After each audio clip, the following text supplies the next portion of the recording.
Alright, what's up everyone? Hope you're all doing well. So I thought I'd do a little review on some of the community polls that I've been putting up lately. I've actually been quite enjoying doing these, see what comments you get and just what people pick. And there's one thing I've been guilty of in this channel, as you know, it's I don't really interact with my community all that much. I was uploading no commentary videos for a long time, and when you do no commentary, you're not really interacting much. Even though when I go through the comments section, I like people's comments fucking a lot more than you people like my fucking videos, I might add. Anyway, that's neither here nor there. But I thought, let's go over some of these. Might be just fun to go over a few of these polls. I won't go for every comment, will be here all fucking day. And if I pick one of your comments out, don't get your fucking knickers in a twist, alright? Don't pour yourself a bowl of snowflakes. And it's just a ball of fun. It's just a bit of fun, alright? We're just joshing around. We're talking about Star Wars after all, bloody hell. And also, I'm messing around with some mic settings this time. My mic sounded terrible in the previous couple of videos. It's like loads of background noise. I can never seem to clear it up. So I've added some filters on OBS, and hopefully it doesn't sound like I'm in a fucking wind tunnel now, or talking next to a fucking power station, or as the Death Star's fucking firing up. Yeah, so hopefully it sounds a bit clearer this time. But give us some feedback anyway. It should be clearer than last time, but I don't think it's not where I want it. Anyway, let's get into this. So the first poll I put up was, are you happy with the Book of Boba Fett? Look at this, a staggering 82% of mediocrity lovers clicked the yes button, and 18% brave souls were, at the nuts, at the stones to click no.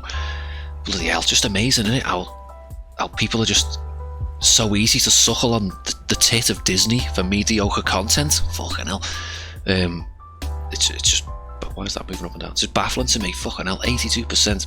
So let's have a look at some of these comments. Lance Ferguson, he's commented on some of my vids before, I think. Boba Fett's storyline has been incredibly disappointing to me. I've not enjoyed the direction they've taken as character. The only parts of the show I've enjoyed have been the episodes where Boba has little to no screen time. Episodes 5 and 6. I'm seeing that a lot. People tend to enjoy the episodes where Boba's not even in it, so that tells you about the quality of the show, really, doesn't it? If that's what most people are coming away with, more happy to see Mando than Boba. They're obviously doing a better job with Mando than they are with Boba. It has proven that I'm far more interested in the Mandalorian storyline, there we go, than I am in whatever this dumpster fire of a series has been. Boba's episodes seem all over the place with little to no motivation / direction. I find it difficult to stay engaged with Boba's stuff. I think a lot of people feel this way. I imagine a lot of people went into it being excited that Boba had his own show. Personally, I would have liked to have seen a film, like just a one-off film, like they did with Solo, but like making it like a gritty western, like a Clint Eastwood kind of Good, the Bad, and the Ugly, or Fistful of Dollars, a few dollars more. Like that.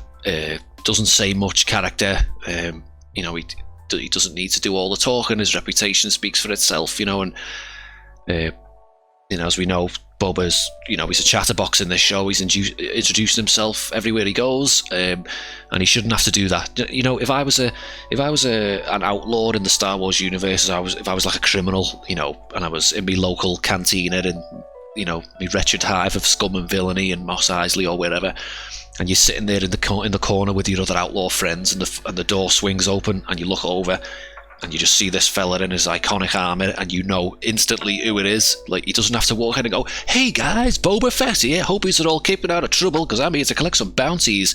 It shouldn't have to be like that. He should just walk in and everyone should just be like, "Shit, it's fucking Boba's just walked in, shit, and like running out the back door, or trying to anyway. That's how it should be, you know what I mean? He shouldn't be saying, "Hi everyone, I'm Boba Fett," everywhere he goes, and put the fucking helmet back on as well. I don't want to see this guy's face. His head looks like a fucking nutsack. Put the helmet on. Like, he's walking around everywhere without the helmet on. Stop it. I like Tamora Morrison, and he's expressed concerns over his character being too vocal, like to the writers, but they didn't listen. And now it's coming back to bite them. So even Tamora Morrison knew what direction to take it in. Bless him. DJ Deadbeat, I like this guy. He's got one of the logical heads on his shoulders, which is very rare to see in my comments section. I love this comment. "Stop accepting mediocrity, folks. Just because it's not as bad as the sequels doesn't mean it's quality." And that is the key word there, mediocrity. And yet, the sequels were terrible. Everyone knows this, apart from the 2% that we'll see in a little bit later on in the voting. But just because it's better than the sequels, it doesn't mean that it's good. It's just, all it is so far to me, it's just like showing you things that you remember from other Star Wars media, and that gets people so excited, and then they walk away thinking that it's amazing because it had those things in it that they remember. So you've got Ahsoka, you've got Luke, you've got Baby Yoda again, even the Mandalorian, who's only a year old now, and we're calling that nostalgia. You know what I mean? That doesn't mean that it's good. Just because you're getting shown things that you recognise from a few years ago. Like, nostalgia's a powerful thing. Like I said it in one of my other videos, the original trilogy fans got so much shit for years about, you don't like anything new, you don't like it all, you'd only like nostalgia and Rose Clinton, and now it's all coming back full circle with the prequels and all that. Episode 5 in this Boba show with the N1 starfighter and the pod race track and the pit droids, and so it's come full circle now, and when original trilogy fans were getting abused for years. I like this guy. It's not everyone's taste, but it definitely has its fair share of issues. Personally, I've been enjoying it for what it is, even though I think I'd have done a bit much better. Okay, I like this. Even if someone's enjoying it, that's fair play, but at least he can see that it's got issues. He's not just got his blinkers on and he's like, no, it's all 100% perfect, there's nothing wrong with it. When you can step back from something that you love and see that it's got problems, you get respect in my eyes. That shows a level of intelligence rather than just, it's all just brilliant, I love it, don't say anything negative, please don't, I can't take it. Star Wars in-game, I'll be more happy if it took a different direction with the present timeline stuff. Been enjoying the flashbacks, mostly I love the Mando episodes. Super Zav 12, I think it's okay, to be honest. I get why Boba is a bit nicer, but I'm also wondering why he seems a bit spineless in some scenes with the punk bikers. I do like the Tuscans, Black Chrysanthemum, Mando. Also hyped for that final showdown. Cad Bane, I don't give a shit about Cad Bane. Clone Wars trash. Yeah, Boba being a bit nicer. You got to think, who's at the helm of the ship here? It's Disney, isn't it? So they're not going to have somebody who's kind of considered a villain, if you like. The fella who captured Han in the OT, and his dad being a bounty hunter who ultimately had an army cloned after him to fight against the Jedi in Order 6. So they're considered bad, like the villain side, if you like. So they're not going to have Boba being bad all the way. He's going to team up with some goodies, and at some point in the show, you fucking mark my words, they're going to try and paint him nicer, because we can't have a villain be in the lead role, even though that should be an angle that they should take the show down. Have a villain's point of view rather than all just being good guys fucking vomiting sunshine, you know what I mean? Yeah, but I feel like they're going to do this with Mando as well. Luke's going to probably have a word saying, listen, mate, you can't go around cutting people in half. That's not the Jedi way, even though you're not one. And is Mando forgetting? Like, is it been brought up? I don't know if it's canon. I mean, fuck canon. What is that? Just a bunch of people sitting around in a room going, this is allowed, that's not allowed. But in, like, Knights of the Old Republic, didn't the Mandalorians have a huge war with the Jedi in the Old Republic? Like, is Mando... So he just let all that go? Is that not even mentioned in this show? I don't know. Like I say, I don't watch it. Been loving the setup for Mandalorian Season 3, but everything Boba Fett in the show has been boring. See, this seems to be like a common occurrence. Everyone's pissed off with how Boba's being portrayed, and it looks like they got it right or to some extent with Mando. I feel like if the Boba show came first, and then they used the direction that they gave Pedro Pascal, but gave it to Tamora Morrison, I think we would have been looking at a different outcome now. Tamora has killed it in this role, but great acting can't fix bad character writing. Yeah, Tamora's a decent actor, he's been in other things apart from Star Wars as well. What's that film? I can't remember. He was like a hooligan in I can't remember the name of the film. Like a New Zealand movie, and he beat his wife up and stuff like that. He had like tattoos all over him, like vest on, and yeah, it was like a shocking role that he played, so he's a good actor, not just Star Wars is his least best roles. Great acting, can't fix bad writing again, and Tamora has brought it up with the screenwriters and the director. I think I talk too much. You might want to cut back on the dialogue. Give most of his dialogue to who's that person? He's got his little the woman he's got. What is it? Fennec something? I don't know. I've not watched the show. Get her to have most of his dialogue, to speak his dialogue, so it keeps that air of mystery about him. You know what I mean? Well, put the fucking helmet back on. Stop talking. I don't want to see your nutsack bald head. And just cut back on the dialogue, Boba Fett only had a handful of lines in Empire, you know, when he was talking to Vader about Han and stuff like that, and like, what if he doesn't survive? He's worth a lot to me. You know, I'm doing the old Jeremy Bulloch there instead of Samora Morrison. He's no good to me, dead, and all that. Put Captain Solo with a cargo hold. Fucking hell, that hit my throat. Mandalorian was just high noon in Sergio Ruiz commented on the vids. Mandalorian was just high noon in space. To be honest, this show, I have yet to find out what Western it is playing off of. And there's so many good Westerns that they could have used for inspiration. You know, like I say, the Clint Eastwood ones, Fistful of Dollars, A Few Dollars More, Good, the Bad and the Ugly, Hang 'em High, you know, that like stranger who comes into town, the mysterious stranger, you know, and, you know, he might deliver like a little, like a quick-witted pun when he's killed somebody, you know, like, there's nothing like a nice piece of hickory, you know, and he beats that fucking those people's asses with that hickory in that one Western. I love that. Mega Base, of course, that's all relevant.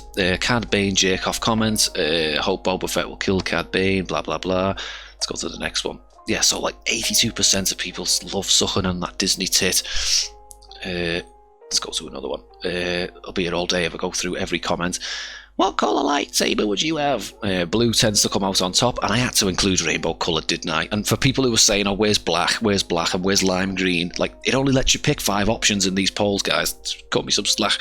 I should just ask the question, shouldn't I? And then let you write your own answers for some of them. But yeah, I had to pick rainbow coloured because, you know, if I didn't want the LGBT, the gay crowd coming after me and knocking on my door with the flaming torches and pitchforks. You don't want to piss the gays off. But yeah, that I had to sacrifice the black dark saber. And I also knew if I didn't put it in, someone's going to go, where's the black lightsaber option? Where's the dark saber? Okay, this one had me sweating at first. Jesus Christ. Which Star Wars trilogy is the best? Of course, we all know the answer. It's the original trilogy. The Holy Grail, the only one that matters in any facet. But at first, this was way higher than this, and I was shitting myself. Like, but faith in humanity got fully restored, and the balance has been, well, put back in balance. Original trilogy winning at 59%, prequel at a measly 39%, and two brave souls, or a couple of brave souls, clicked on sequel trilogy. Again, that blue milk from that Kathleen Kennedy's tit tastes so sweet they just can't bear click on anything else. Let's see what some of these comments are like. Deadbeat again, the Lord of Logic. OT has it all. Fantastic characters, wonderful effects and sets and space battles, and for all their many flaws, prequels have interesting ideas but executes them horribly. Sequels have bad ideas, executed horribly. Yeah, I'd agree with that. And I think I put something, what did I put just to add to it? Yeah, OT has the best storytelling, the classic hero's journey, and it does have the classic hero's journey in it, you know, like the way, same thing that Lord of the Rings has, you know, and if you don't know what I mean, it's like, I don't know this, my girlfriend knows this way better than I do, because she's studying Jungian philosophy, but, you know, the hero's journey, so you got like the fool, and in this case it would be Luke, you know, and Luke is the fool, he's you know, he doesn't know much, he's just, you know, doing his thing on his farm, he's never left home, he doesn't know what's out there in the big bad world, he's got a naive look on things, and then he comes across his mentor, which is another archetypal character, and that being Obi-Wan is you could argue was the mentor. There is a herald normally gives a character a call to action, so like, and in this case I'd say it could be Obi-Wan as well, he can be two characters, you can have one character playing multiple archetypes, so Obi-Wan could also be the herald, and he could also be the mentor, but the way I look at it, the herald is Leia. You know, when Luke sees Leia's hologram being from R2, you know, help me Obi-Wan Kenobi, am I only, and all that. When Luke sees that, he's like, oh, this girl's in trouble, and I feel like we've got to get out there and help her, you know, and Obi-Wan's kind of giving him that elbow. He's like, yeah, you should, mate, you should stop all this farm and shit and come and help me kick some ass. And you might get a bit of pussy at the end of it, even though it's your sister, but I'm not going to say anything just yet. Yeah, and I don't know what George was thinking there. But yeah, it's all archetypal, and there's loads of videos that you can watch. There's actually a good one, like the archetypes of Star Wars. It's on YouTube, you find it pretty easy.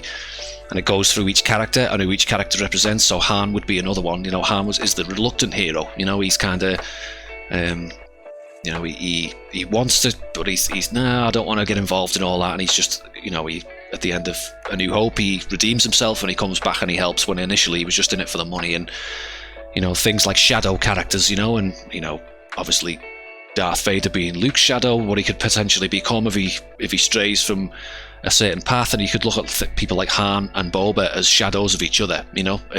Han's kind of like a good guy, but he's into like underhanded things. He's into like smuggling and things that are illegal, blah blah blah. And Boba's kind of almost the exact same way, but he's a bounty hunter. He just goes, he's whoever's paying the most money. You could argue whether he's inherently good or evil. He's bringing in people who don't pay debts and all this, or wanted criminals. So they're kind of mirrors of each other, but Han's kind of the good side, and Boba's portrayed in like a bad side. But yeah, it's interesting if you want to go and look at that, like archetypes of Star Wars. Again, it's in Lord of the Rings, so that's what the hero's journey is, if you didn't know what that is. There's obviously way more to it, and I'm just oversimplifying it. Delivered by great actors as well as other things you mentioned. And one thing I did love about the OT that didn't make it into the later films as much, I've got a soft spot for like puppets and creature effects. Grew up watching like Jim Henson things, and when the actors have just got something real in front of them to act off, like the way Luke in Empire, when he's in Yoda's hut talking to Yoda, and again in Return of the Jedi just before Yoda's death, Yoda's actually there as a puppet being puppeteered by Frank Oz. He's actually there on set. It's for Luke to actually visibly see, and it just reminds me of an interview with Obi-Wan from I think he was making episode 3, and he's having to interact with like an alien who's not on screen. It was all green screened, and one of the production crew's got like a broomstick handle with a tennis ball glued to the top, and like he's supposed to look at the tennis ball because that's where the eyes are going to be. And Ewan's like, it's hard to act with nothing. I've just got to use my imagination, but when you've got the puppet there in front of you, like that can blink and tilt its head and emote it to a certain extent, it just adds that little bit more like realism. He's there on screen. So I miss that, puppets and prosthetic effects and creatures and like practical sets. I love all that stuff. I guess I'm old school like that. Original trilogy, this is Jack Cook. Original trilogy is definitive Star Wars movies, no doubt about it, and they didn't need some animated show to make them seem better. Yeah, this is spot on. You didn't need a Clone Wars show to throw in any more lore or why characters got resurrected, and that's the thing I have to think about. For people who watched the Phantom Menace and seen Darth Maul get fucking sliced in half at the end, like, let's say they watched that and they were like, okay, Darth Maul's dead, the years go, and then they never watch or even know about a Clone Wars TV show where Darth Maul got put through the resurrection machine and to be to brought back to life again with the power of Disney magic. So they've never seen that, but all they know is he died in Phantom Menace, and then they get to Solo, and then he appears at the end as a fucking crime lord, and they must be thinking, didn't this fucker get sliced in half at the end of Phantom Menace? How the fuck has he come back? Like, that's not explained, but if it's only explained if you'd have to go through so many episodes of a fucking... You shouldn't need to do that, you shouldn't need to go and watch all this other content just to know, oh, okay, that's why he's there again. It's stupid, They brought Darth Maul back because they realised he was a moneymaker with his... one of the most overrated characters in the entire any of the films or media. Like, I don't care what you say about the animated show, his storyline in the Phantom Menace was double-bladed lightsaber. That was it. Ray Park was only hired for that film because he could use a bow staff. He wasn't hired for his acting because he barely said anything anyway, and his lines weren't even his. They were dubbed by Peter Serafinowicz, did people like Sebulba and stuff like that. So Ray Park wasn't hired to be an actor. He was hired because he could spin a stick round. That was it. And that's reality. That's not like me shitting on Darth Maul. I've never been able to get to grips with that face paint. You see him in the Phantom Menace, it looks like he just walked out of like a kid's face painting tent, at a party. Like, it doesn't look like his skin. It just looks like face paint. Anyway, I'll move on from this one. It took too much time. Prequel trilogy is good. It's not bad. The only one I'd give good credit is Revenge of the Sith. I don't give a shit about Phantom Menace, don't give a shit about Attack of the Clones and its fucking romance and building up the politics space plot to give Palpatine his storyline and his turn. In my opinion, this might be sacrilege to all those OT fans, but hear me out. Like, I actually really liked Revenge of the Sith, and I feel like that should have been like a standalone movie in itself, maybe 2.5 hours, 3 hours, and have 3 chapters within that movie, like showing Anakin's like younger self a little bit, or like, and then his mid part of his life, and then like the back end of the film should have been like, from like just before Order 66 onwards, where it's like Anakin starts, you know, when he's talking to Palpatine and he's like pecking his head with like information about like good and bad and good as a point of view. Yeah, and I actually really like Revenge of the Sith, and if I could make the Star Wars trilogy, the original, a quadrilogy with like a prequel to it, I would bundle in Revenge of the Sith with those movies because I actually really like it. But obviously OT is where it's at. You know, it's no. But I'm just saying, Revenge of the Sith did a good job, and it didn't need the other two movies to buff it. I think you could have just kicked it off with that. Like a Bantha, that's something that everyone's saying now for some reason. Yeah, we'll go to the I've spent a lot of time on this one. So that was, yeah, Faith in Humanity Restored. Fucking thank God. We've actually got some people with a brain following this channel. Where are we? Lightsaber Hills, won't spend too much time on this one. Single Hills, obviously, none of this double-bladed Darth Maul shit. You get a pass. Single Hilts, not too bad. I also forgot to put in curved hilts. I actually don't mind, like the Dooku hilt and whoever else characters have that hilt. It actually looks cool, a curved hilt. If you could choose one of these force powers, what would it be? This one got me a little bit worried about what kind of people are out there in the world. So Force Push at 9, Force Jump at 10, Force Pull at 11, Mind Trick and Choke are at a shocking neck and neck 35%. Ooh, God. So I feel like the people who click this are kind of like, no one listens to them, their voice doesn't carry that much weight, they probably might not get that much sex, have many interactions with men or women depending on what team you play for, and they want to kind of manipulate people into doing what they want to do. Some red flags going on there with that one, and even more so with this one. Jesus Christ. Force Choke. I mean, I made a joke saying the only people who would have clicked on this are Michael Hutchence and David Carradine. And if you don't know who they are, Michael Hutchence was in Excess, the band In Excess, and David Carradine was an actor who was in films like Kill Bill and you know, lots of other films. He's been going for years. But the way they died was they died via autoerotic asphyxiation, and if you don't know what that is, it's choking yourself while you're jerking off. Yeah, so the Force, the David Carradine and Michael Hutchence crowd coming in powerful here. I mean, if you get caught, I mean, if you die through jerking yourself off and choking yourself, like, that's funny, isn't it? Like, it's like everyone caught you, you know? What? That's like probably the most embarrassing way you could ever be found dead. Jesus. Some of the comments on this one. Sheer amounts of practical application for Force Pull makes it my choice.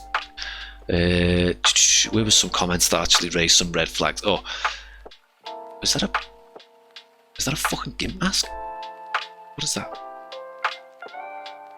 Oh, my mistake. It's not a gimp mask. It's a Catwoman mask. The Force Choke for the drivers in front of me going 10 mile an hour under the speed limit. Yeah, that's a little worrying. You just want to choke people. Where was another one that really raised some red flags? Oh yeah, I voted Force Choke and was surprised to see the results. If I may, I think a lot of those who pick this ability is because we know people who won't shut up, or we just want to have that slight satisfaction of harming them without ever knowing. That is of course my opinion. Ugh, some fucking red flags going off there. You know, that's like, you know, like people who get picked on in school and then they end up joining the police and they end up being those really like cunty police officers who just like fucking with people for no reason because they've got power all of a sudden. That's kind of what this is, I think. You know, just want to harm people without them knowing. That's that's worrying. Mind Trick because you give me money. Okay, that's the only good reason for Mind Trick. You just walk into the bank, wouldn't you, and say, you know, you'll hand over all the cash. Like, no one gets it. It's the bank's money. You know, the bank's insured. But don't be like tricking girls or the opposite sex into bed with you just because you can't get anything. That's weird. And then this fella's going all in. You could Mind Trick to choke someone. Oh, I see. You could Mind Trick someone to choke themselves. Oh God. Well, if you're talking to David Carradine or Michael Hutchence, they'd probably be more than happy to go along with that. Let's get this wrapped up. Was going on a bit too long here. Force powers. If you're packing heat, what are you using? Han's DL44 came out on top. Boba's E3, Stormtrooper E11. Chewie's Bowcaster, then Stormtrooper 11, and the Rebel A280. Yeah, obviously Han's, if you want to tuck it into your belt, the DL is probably the most concealable, blah blah blah. I actually like, you know what I love about some of the Star Wars weapons, or if not all of them, they're repurposed like World War II weapons, aren't they? So like the DL-44, its base model, underneath all the props that were stuck on top of it, is the excuse me, is the Broomhandel Mauser, the German Broomhandel Mauser. The E11 is it the British Sterling? If you go and look at pictures of the British Sterling, you'll actually see like the base frame of the E11, but the E11 just got like loads of props, like stuff stuck to it. Rebel A280 was that the STG-44, the German Sturmgewehr 44, I think it was. I'm not sure what the bowcaster was. I can't tell that. But yeah, I just love how it's a load of like repurposed World War II weapons. And this is today's one, so this has only been going up for 3 hours. I'll probably revisit this in another video. You could pull up at the drive-thru. What is your whip? Just funny getting some of these answers. How could you fit a Millennium Falcon in the drive-thru? Look, it's a Disney drive-thru. Anything's possible. Anything's possible at a Disney drive-thru. It's all positive and no negative. There's no negativity allowed in the Disney drive-thru. But I was anticipating those answers, putting this up. How can you fit that in there? Cardboard box on fire had a good comment. I bet you $100 if this was Obi-Wan's TV show, they'd pick his Jedi Cruiser, or if it was Darth Maul. If Darth Maul was a star, it would be a Sith infiltrator. It's absolutely right. People just go with what's popular, as you can see by here, because that's all people are watching at the moment is the Book of Boba Fett, and what's in that is the Slave One. Am I allowed to say Slave One anymore? Is it the fucking fire spray now? Fucking bullshit. Grow some fucking balls. It's the Slave One. That's what the fucking ship's called. Jesus Christ. Who in the right mind would use this? This is where it gets into like Star Wars nerd commentary, but it did have some funny bits in it. When you're in the docker bay, blah blah blah. Nonetheless, you'd have to back the ship up and use it as big loading ramps up against the drive-through window, and those engines that close are just going to blow all my napkins away. That actually made me laugh there. Imagine that. People, I swear, always go on popularity instead of practicality. I'm not arguing with that. And I commented, he actually made me laugh at that. How are you? Oh, it's Catwoman again. Catwoman commenting, how are you going to pull up to the drive-thru in a damn starfighter? Like I say, it's a Disney drive-thru. Didn't you notice that on the way in? Nothing has to make sense. But that's why Luke's got Yoda's lightsaber all of a sudden in the Book of Boba Fett. Nothing has to make any sense. But in the show, we're all like, oh my god, Luke's got Yoda's lightsaber and he's about to let Grogu choose whether he wants it or not. It doesn't have to make sense how he got it, because they didn't have the brains to write it in, and it couldn't be written because he fucking lost it at the end of Revenge of the Sith, just the same way we don't know how Rey got hold of what's her name, looks like a fucking prune, that Maz Kanata. And she's like, oh, well, I'll tell you about getting Luke's lightsaber and giving it to Rey. And she's like, how did you get this? And she's like, that's a story for another time, which we never actually got, by the way. I don't know if they mentioned it in Rise of Skywalker, how they managed to shoehorn it into the writing. It doesn't have to make sense. That's the beauty of all this Disney bullshit. It doesn't have to make fucking sense. It's just like, here it is, get excited about it. Yoda's lightsaber, so it doesn't matter how to fuck. It's a Disney drive-thru, pal. It's a Disney drive-thru. And I'm only taking the piss, don't get fucking all shitty over it. But I just knew I was going to get comments like this. Speederbike is the only one that'll fit, but screw that and pull it up in the X-Wing. Deadbeat. But are you going in with your S-foils up, or you're going in with S-foils down? I say, well, you wouldn't go in with them up, would you? Well, I mean, why go in on the offensive? Unless they get your order wrong. You know what I mean? And it's like they gave you chicken nuggets when you'd ask for mozzarella sticks. Then the fucking the S-foils are going up in attack position. You know what I'm saying? I want a fucking refund. I'm going to fucking proton torpedo you through the service window. It's a Disney drive-thru, so anything is possible. Alright, I think I've got on long enough. I might do a review a couple more of these after a couple of them have gone by. I'm running out of such ideas for me boomer brain can only think of so much Star Wars questions. I would like to ask you Star Wars trivia, but I know that you can just cheat and look on your phone, so I don't trust any of you to not cheat. But if you've got any ideas for any fun polls that you might think of, just let us know and I'll consider them. And we'll review some more of it. I'll let them build up again and I'll review them again. Alright guys, take it easy. Don't forget to subscribe and click the like button so you never miss out on any Star Wars content. See you later guys.